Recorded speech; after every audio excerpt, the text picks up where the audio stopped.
Hey, what's next for you, Mayor Bloomberg? I'll be fulfilling a lifelong dream of enjoying a small soda on a non-smoking beach. Okay.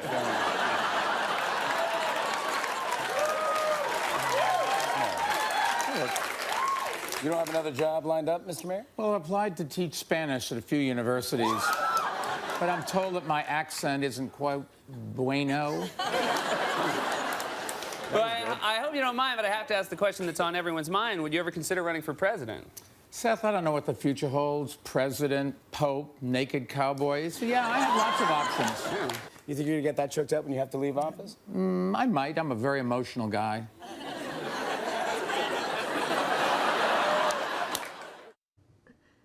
Well, he did it. It took 12 years, but he did SNL.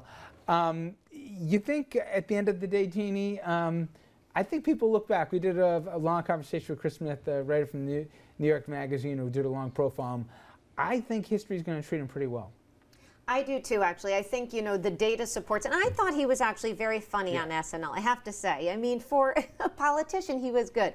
But I think you're right. I mean, I think there is something of a mixed bag when you look at anybody's legacy. If they've been the mayor of New York City for 12 years, that's a long time, and it's going to be a mixed legacy. But there are so many positives in his, you know, that he can point to. The economy, number one, he's had, you know, they've been in black. The crime statistics, I mean, you can go on and on. His work on public health, his work on the environment. You know, inequality is a huge issue, and incoming Mayor de Blasio talked about that. But, you know, I think all in all, he changed the city from 9/11, and it's something that people are going to look back at and say, here's somebody, there was no blueprint for how to bring the city out of 9/11, and he did a remarkable job. There was no questions of conflicts of interest or whatever else. He had more money than everybody, so he didn't need to suck up to anybody. And secondly, you knew where you stood with him always. There was no, well, he's such a politician. He didn't try to be friendly. He was who he was, and he thought he was the smartest guy in the room. He probably was, and he let you know it. All right. Well, you can say he hasn't had a major scandal. Now, that I would agree with. Thank you, Richard. Now, a pair of farewells from local media. 1010 wins radio reporter Stan Brooks. He has passed away. 86-year-old senior reporter, spent more than 50 years in the job before retiring just last month.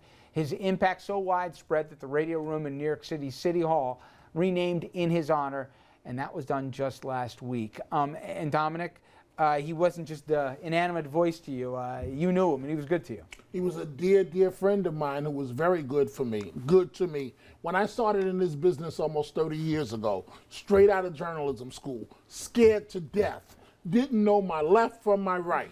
And I'm out early in the morning with all the other radio reporters, you know, and I'm like, oh God, am I gonna fail? What am I gonna do? And we're all out in our different cars reporting on the crime story of the day. And I was scared. I didn't know who to interview, what to do. And Stan was like, don't worry, kid, we got you. We're not gonna let you fail. And they didn't throughout the years. You know, Stan Brooks, Doug Edelson, legends from 1010 Wins, Mary Gay Taylor from WCBS, all people that helped train me. And I just, you know, I'm thankful that about a month ago, 2 months ago, his son reached out to me to have me record something, Stan Brooks. He was ill, and so I recorded something over the phone to say hello to him. Yeah. And I plan on going to his service. A legend, a legend. And they said one of the few guys that didn't have an enemy in the business. I can't think of petty one. Jealousies. I can't think of one. It was nice that he kind of got to go out on his own terms, which isn't often the way it works in this business. That's right. Retired, room recognizing him, and, That's right. And obviously an industry love. Great American, great American. Well, there was another name that signed up, and when we talk about Mayor Bloomberg, one of the few people, frankly, that got to know him at all, and that's radio host John Gamley. He signed up for the final time on WOR Radio, and he did so with another farewell, his last weekly interview with Mayor Bloomberg, and his retirement ends a streak. Gamley has been on the radio in New York for the past 88 years. His father before him and grandfather before them, and it's a tradition of sorts here, but it's one of the few things, Richard, that the mayor would actually sit down and do. I mean, he didn't even try to try and turn the media to his side. He said what he wanted to say, when he wanted to say it, wouldn't tell you where he was going, but he'd sit down for gambling, and at times he was pretty revealing. So, you know, I think it's one of those institutions in New York. Not a huge power here, but nonetheless, one of the few guys that actually get an audience with the mayor. I think it's a credit to the host.